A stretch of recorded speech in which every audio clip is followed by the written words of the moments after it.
Those that come after us, they're going to be born directly into a prison that there will be no escaping from, because they will have no reference point for what freedom actually ever was. I'm going to show you this BBC article and just run through it with you. Have a look at this, it's pretty interesting.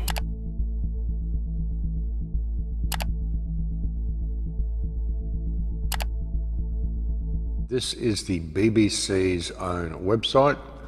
This is what will do to our offices and homes. You know, see, a lot of people are talking about the post-future. There is no post-future, folks. It says here, one day it will subside. It could be eradicated. But even then, life will not simply return to the way it was before. Spurred on by the crisis, architects have been rethinking the buildings we inhabit. Okay, so you scroll down here. Meet Layla.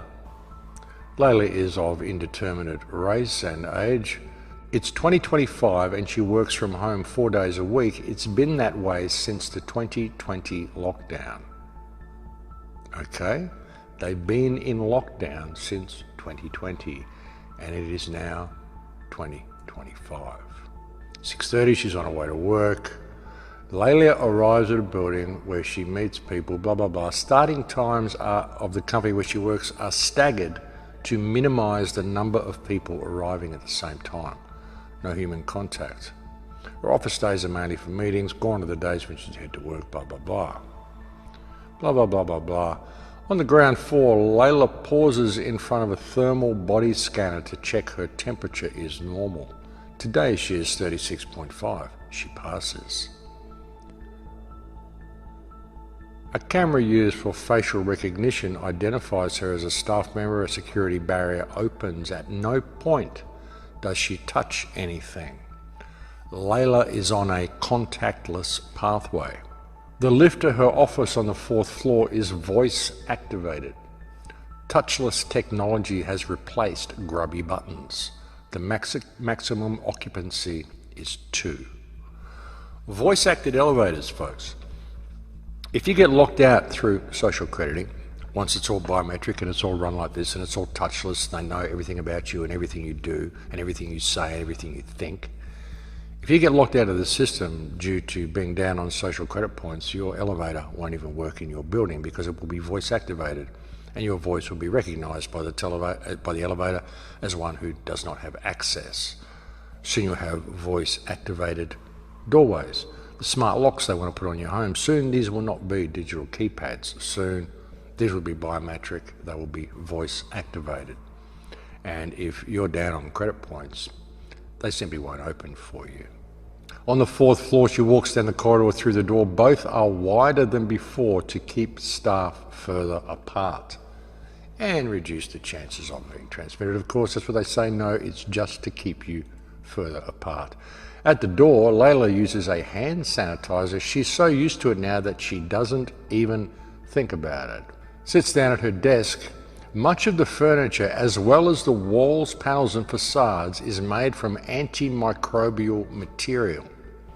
It's easier to clean and harder for bacteria to stick to. Makes her coffee in the kitchen where the worktops are also antimicrobial. The handles of the drawers and cupboards are made of copper.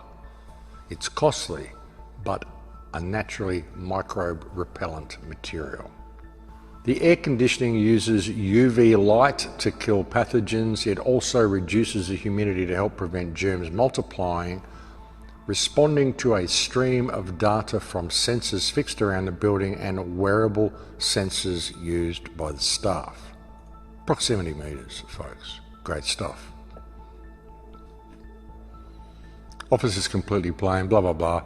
A whole bunch of propaganda here to let you know how she did with coping with it all. How she's only going to office once a week.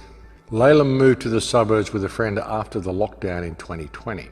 When the lockdown came, she thought working from home would only last a few weeks and that she'd manage with a laptop on the kitchen table. But when weeks turned into months and months turned into years, she knew she would need a home office. When weeks turned into months and months turned into years.